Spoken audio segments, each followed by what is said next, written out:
নমস্কার। শুরু করছি গপ্পবাসর। আজকের গল্প বাঁকিড়ায় বাঁকা চাঁদ। কলমে সঞ্জয় কুমার দাস, কণ্ঠে আমি মনিকা। একদম নড়বে না, পারলে শ্বাসটাও বন্ধ করে রাখো। অভিরূপ বাঁ হাতে কুহেলির মুখটা চেপে নিজের পিছন দিকে এক প্রকার ঠেলে দিল। অভিরূপ যদি পেছনে ঘুরত তবে দেখতে পেত কুহেলির চোখ দুটো এতই বিস্ফোরিত যেন প্রাণটা বেরিয়ে আসবে। যদিও সে চোখের গভীরে একটা পরম নিশ্চিন্ত সুখ পাখি ছিল। কুহেলির অজান্তেই মুখ থেকে ঘোঁ ঘোঁ শব্দ বেরিয়ে আসতে চাইছে, কিন্তু ঠোঁট দুটোর ওপর একটা মাংসল বর্ম। অভিরূপের কান পর্যন্ত সেই গোঙানি যাচ্ছে না, কারণ অভিরূপের কান তখন আরো মারাত্মক কোনো শব্দ শোনার জন্য উৎগ্রীব। অভিরূপ, পিটার অভিরূপ। নবাবী রাজ্য মুর্শিদাবাদ জেলার শিমুলগঞ্জের বাসিন্দা পিটার অভিরূপ। আর কুহেলির পুরো নাম বারিকা বেনাজির কুহেলি। ও নদিয়ার করিমপুরের বাসিন্দা। দুজনেই কলকাতার মানিকতলা এলাকার একই বাড়ির ভাড়াটে।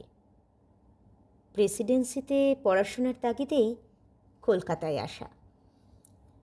পরিচয়ের সূচনা সেখানেই। অবসরপ্রাপ্ত মেজর এম কে দাসের বাড়ির নামটাও বেশ অদ্ভুত। ভালোবাসা, ভালো বাসা। বাসাটা যদিও নিঃসন্দেহে ভালো, কিন্তু অমন গ্রেনেড ব্যারেল বুলেট কমান্ড ডিসিপ্লিনের আবরণে মানুষটার মধ্যে একটা সুকোমল গুলবাগের অবস্থান অনেকেই জানে না। মেজরের কথা, আমি বিগত ভার্যা, সন্তান প্রবাসী, so you will stay here as my child, but never compromise with that সভ্যতা অ্যান্ড সময়।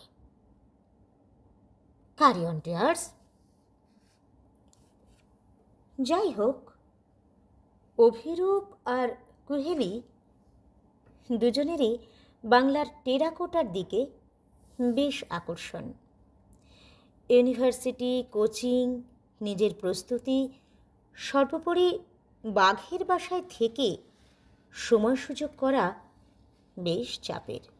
মানে বাঁকুড়ায় যাবার সময় সুযোগ করা আর কি। এদিকে অভিরূপের এটা ফাইনাল ইয়ার, কুহেলি অবশ্য দ্বিতীয় বর্ষ। কুহেলির বিষয়ও টেরাকোটা, ফলে কুহেলির তাগিদও একটু বেশি। বছরখানেক চেষ্টা চরিত্র করে এবছরের ফেব্রুয়ারির মাঝামাঝি মেজর দাসের অনুমতিক্রমেই ওদের বাঁকুড়া ভ্রমণ। প্রাক বসন্ত ঋতুতে বাঁকুড়া যেন ষোড়শ শৃঙ্গারে সজ্জিতা। সুন্দরী বাঁকুড়া নিজে পলাশ শিমুলে বৃরাবনতা।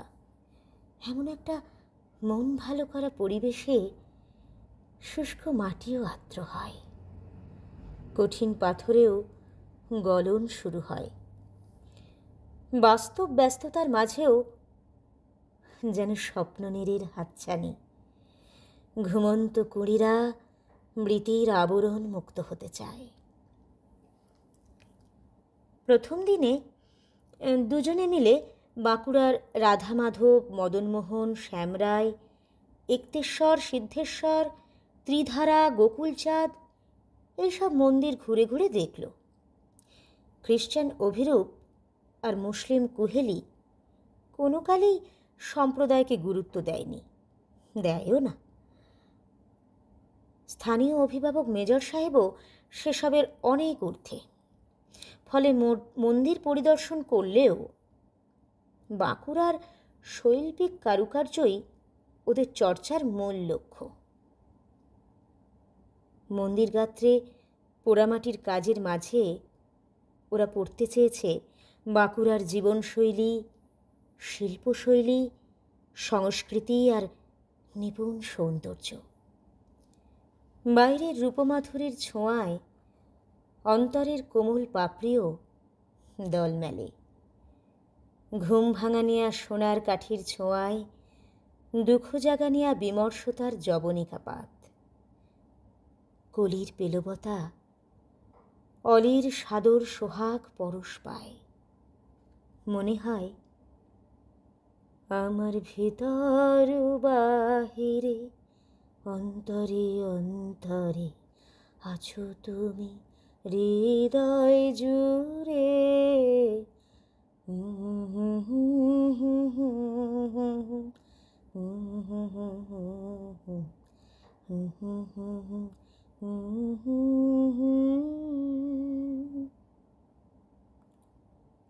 আজকের পর্ব এটুকুই, বাকিটা আগামী দিনে। নমস্কার।